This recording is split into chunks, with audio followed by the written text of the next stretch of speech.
Hi, everyone. Welcome to Wellness Curated with me, Anshu Bahanda. Today, we're looking at the healing powers of herbs, a tradition of medicine that dates back millennia. Over 1 in 5 adults have tried over-the-counter herbal remedies, but in reality, the number's much higher. If you've ever had a cup of soothing chamomile tea or mint to help digestion, then you're already a herbal user. Remember, too, that a significant percentage of drugs prescribed by doctors have been produced from plant extracts. These include aspirin, which is derived from tree bark, quinine to prevent malaria, licorice root and cough mixtures, St. John's wort, which has so many uses. Yes. But I want to share with you this quote from writer and herbalist Robin Rose Bennett. She says, "Mother Earth's medicine is full of healing herbs of incomparable worth." That's a lovely image of Mother Earth right there. So let's start our exploration of the world of herbs with my guest, Collette Casey, who's a trained nutritionist and medical herbalist and who specializes in women's health. She will be guiding us through many useful herbs, how they're used, and how they work in healing and supporting the body. We'll also hear how adaptogens help combat stress, mood swings, and low energy. Welcome, Collette. Great to have you on Wellness Curated. Thank you for having me. It's lovely to be here. Thank you for being here. Now, tell me, a lot of people have tried herbal medicines. For those who haven't, can you tell us how a herb used and herbs and how do they work? Okay, so we know that we are always told via media or doctors, television, to eat plant foods, and we need plant foods to keep our bodies healthy because they give us lovely fiber, proteins, carbohydrates, fats, and lots of vitamins and minerals. So when we talk about herbal medicines, they're a more concentrated form of plant food.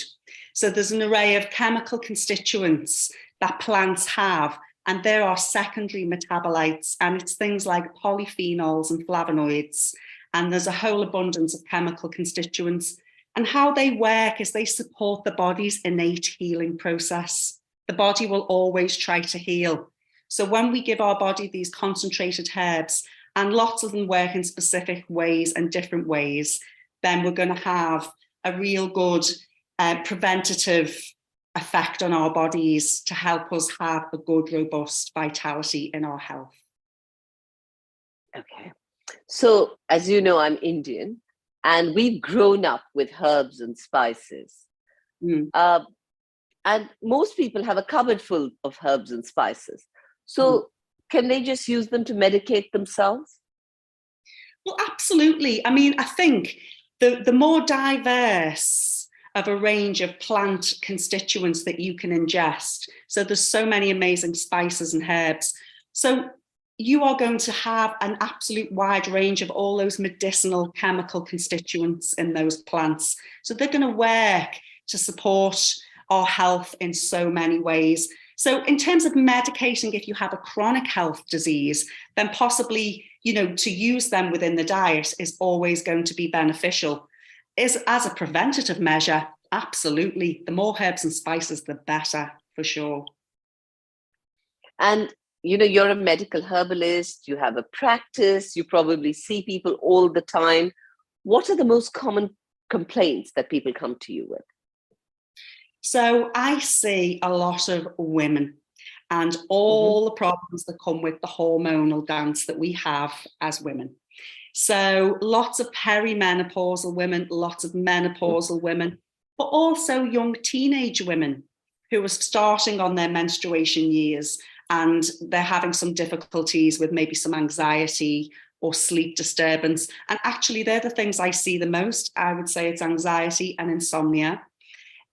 Depression, low to moderate depression, a lot of joint pain, and also fatigue. Fatigue is a big thing that we see in practice a lot. Yeah. So, and you're trained as a nutritionist as well, right? So Yes. how does that affect your work as a medical herbalist? So the way I see it is food is the cornerstone to health. So I could give you an absolutely fantastic medicine to help you with your arthritis. But if you're eating a pro-inflammatory diet that's high in ultra-processed foods, then I'm putting on a green sticking plaster. So you have to look at the whole person, their diet, and how the herbs can help them. So it's very, very important to get the diet right. What is a person eating? Is that promoting their problems within their health? How do we change the diet? And then we bring in the herbs as well. Okay. And I mean, at the moment, what I'm hearing about is long COVID and the fatigue that that's caused. So how can herbal medicines help? Can you recommend something generic that you would tell people to take, which would help them? So I actually have quite a few patients at the moment that I've been seeing for a period of time with long COVID, and I've had really good effects. It's not a panacea and a miracle, but it's definitely huge progress. So I know we're going to talk about the adaptogenic herbs soon, so I will look at the liver and the gut. The gut has to be working efficiently, and absolutely the liver. If the liver is sluggish and there's been inflammation from COVID, then you want to make sure those organs are working efficiently. And then I would be looking at adaptogenic herbs and the adrenal glands, because the adrenal glands are what provide us with the cortisol. And when we have chronic inflammation, and there is a belief that COVID leaves a chronic inflammation in the body, then that adrenal gland is highly taxed. So then I'm looking at adaptogenic herbs, I'm looking at central nervous system herbs, the nervines. So working in a collective and holistic way, looking at the gut, looking at the liver, looking at the nervous system, and absolutely looking at the adrenal glands and the immune system. Okay. And you know, in today's day and age, we're seeing a lot more levels of anxiety and stress, some due to the coronavirus, some due to what happened, it isolated people, and lots of other factors. If someone comes to you for help, how do you approach this? As there are so many issues at play. Well, first and foremost, it's important to say that if anybody's suffering with chronic stress or anxiety, depression, it's very important that they see their medical provider as well. If somebody comes to see me, then I'm looking at a very sort of in-depth, comprehensive health questionnaire with the patient in front of me to see what is the driver behind this anxiety, behind this stress response. So everybody's different. So somebody may come with the same symptoms, but I would prescribe them different herbs on how they are, how they come across, how their story is told. And again, I'd be looking at the adaptogenic herbs and the nervine herbs, amongst others, most certainly. Okay. And how did you happen to get into herbal medicine? How and why?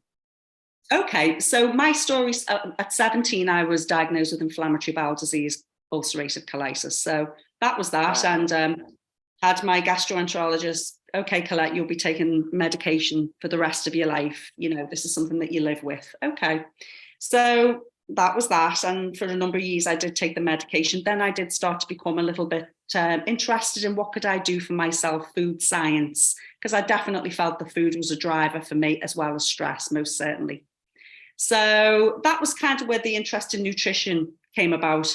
But actually it was when I was 38, I had an operation, a gynecological operation, and then I was kind of put into an early menopause. So by the age of 40, I was suffering debilitating symptoms of menopause, and I didn't understand it. I wasn't told what to expect. So I was given lots of different medications for lots of different symptoms by the GP. Never really sat quite right with me. So somebody recommended a medical herbalist with a background in nutrition. So cynically, I went off to see this person, not really sort of feeling confident about it. And it was fantastic. I absolutely had a wonderful result. Again, not a miracle, I have to say, but 80% better. And I just knew that I needed to know what this was all about. And I wanted to be able to help other people with chronic health conditions and hormonal conditions. It's been a passion for me ever since. And you say that all herbs try and get the body into balance. So can you explain that? Because there are herbs that don't suit people. There are herbs that don't suit people, and that is why it's very important to have that consultation process with the patient in front of you. If somebody's excessively a hot person, there's certain herbs I would not give. I probably wouldn't be given ginger, which is an amazing analgesic and stimulant. I wouldn't give that because it would be more heating. So there's various ways as a medical herbalist that I am looking at the patient in front of me, considering their story and how they are, to match them with the herbs that I believe would be beneficial to them. Herbs, our bodies work wonderfully with herbs. We need them to survive. We need them for a healthy terrain. And when we have a healthy terrain, we can fight off disease. We can be strong. So it stands to reason, if we're giving our bodies wonderful plant constituents that help our body stay strong, tone the tissue, work at a cellular level, work on the organism, then we're giving our bodies a really good, strong chance to work in its most efficient way. I'm so glad you said that thing about ginger, because I see people all over the place going crazy about ginger and so many herbs. They're just guzzling them down. Ginger shots every morning. And it doesn't, like you said, it doesn't suit everyone. It doesn't. Turmeric is another one which is heaty. And people are just having turmeric for everything. They're drinking turmeric milk, calling it golden milk. And you're thinking, these are very heaty herbs. They are heating herbs, and things like turmeric as well. Its bioavailability isn't very good. So people sometimes are taking these herbs and they think, oh, it's doing wonders. But in actual fact, it might not be. You have to have a fat source with turmeric or black pepper. Those things work to help you get it into the system more.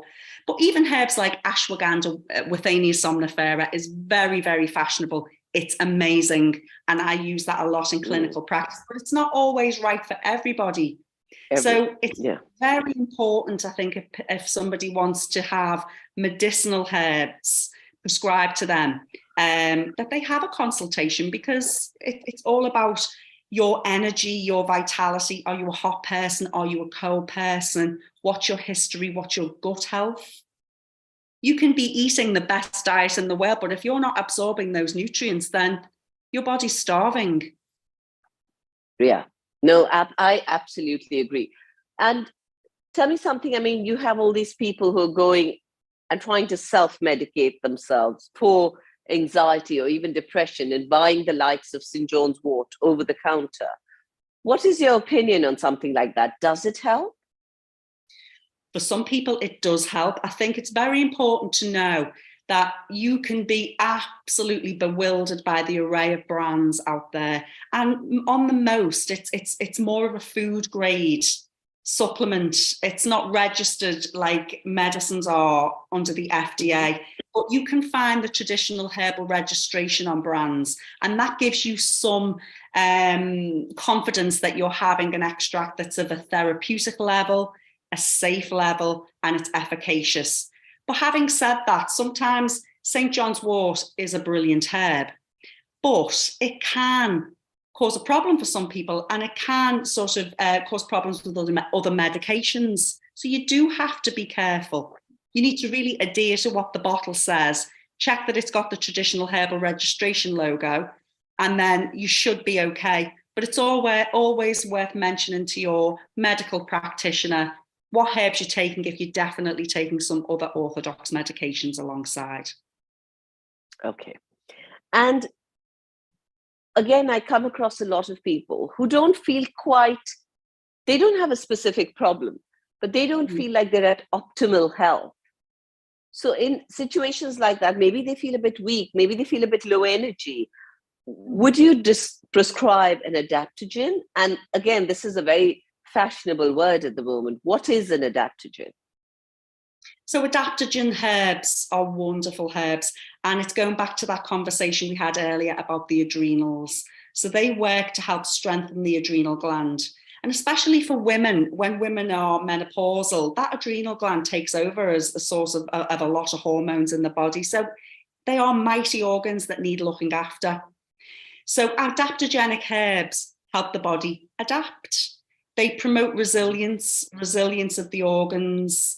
And alongside the adaptogens, some of them also work as nervine herbs. So our central nervous system needs to be calm. If our central nervous system is inflamed, that anxiety, those emotions, they take over. So we're looking at herbs that really work on helping the adrenals work efficiently, calming the central nervous system.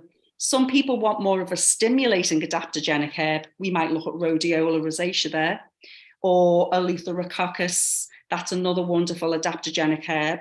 There's another one, astragalus. There's so many different adaptogenic herbs with lots of other mechanisms to them. Then they don't just work as an adaptogenic. There's an amazing herb, hawthorn crataegus, which is a wonderful herb for the heart, but that's actually an adaptogenic herb too. So you get lots of side benefits, not side effects. That's not to say, though, for everybody listening, just because it's natural, it's safe. They're not always safe. And that's why it's very, very important to see somebody who's adequately educated. And tell me, how can we find someone who's adequately educated? How do we know that someone is an authentic herbal practitioner? It's very hard because there isn't a license for herbal medicine. Is there a body? There is a body organization? Yes, there is. So we have the National Institute of Medical Herbalists, we have the College of Phytotherapy Practitioners, and we also have the Association of Naturopathic Practitioners. So you can look on any of their sites, and anybody that, certainly with NIM and the CPP, you have to have a degree in herbal medicine, and you have to have also completed at a high level at least 500 clinical hours of practice. So when you go onto those bodies, you know that those people are adequately educated, will work in a safe manner, and they have a lot of clinical hour practice behind them. Lovely. And, winter started. It's come with a bang in the UK. A lot of places are feeling, people are going through extreme cold climates. So what suggestions do you have for them in terms of herbs? What do you think they should take? Well, we want to look at the immune system. We want the immune system to be robust. For the immune system to be robust, we need our gut health to be strong. So we're looking to feed our gut bacteria with lots of different plant foods. So I always say to people, if you can manage 30 different plant foods a week, and that includes your herbs and spices, so it's not that difficult, you're really helping feed that gut bacteria. Most of our immune system sits in our gut. So that's the first thing. Secondly, I think, lots of herbs like echinacea is a great one to take if you're feeling unwell. Lots of vitamin C rich food. Elderberry is wonderful, but garlic is one of these amazing foods that is actually a food, but also is an amazing medicine. It's fantastic for people with high cholesterol, and it's good for heart health. Obviously, you're taking a much higher dose. So I think concentrating on all those lovely plant foods, a diverse array of colours, your herbs and spices from the cupboards, as many as you can, lots of warming teas, and if you're feeling under the weather, vitamin C, elderberry, echinacea, and also astragalus is another great one for the immune system. Lovely. And also a lot of people are having adaptogens with coffee. What is your view on that? You're getting these coffees which have adaptogens mixed in them. Yeah, I mean, again, is it a fashion? Is it a trend at the moment? I think there's nothing wrong with having it. I think also, if you're believing it's doing something in one coffee a day, and it may well do so. But if you've got a chronic health issue, I think you probably need something a bit more concentrated and a bit more regular over a longer period of time. But there's absolutely fine to do so. And if it tastes delicious, why not? Okay. And any final words of advice before we go for our listeners? I just think going back to what we said, try and incorporate as many plant foods into the diet, as diverse as you can, lots of herbs and lots of spices to help that gut microbiome create a lovely, strong immune system. No part of the body is on its own. Everything works in conjunction. If you've got a health issue in one area, it's going to affect the rest of the body. So look at it in a holistic way. Nothing is separate. Meditation, gratitude, happiness, a good diet, and all those lovely medicinal herbs and spices. And if you have a chronic health issue, come and see a medical herbalist. That would be my advice. That was lovely. That was Collette Casey. Thank you, Collette. That was such a wonderful chat.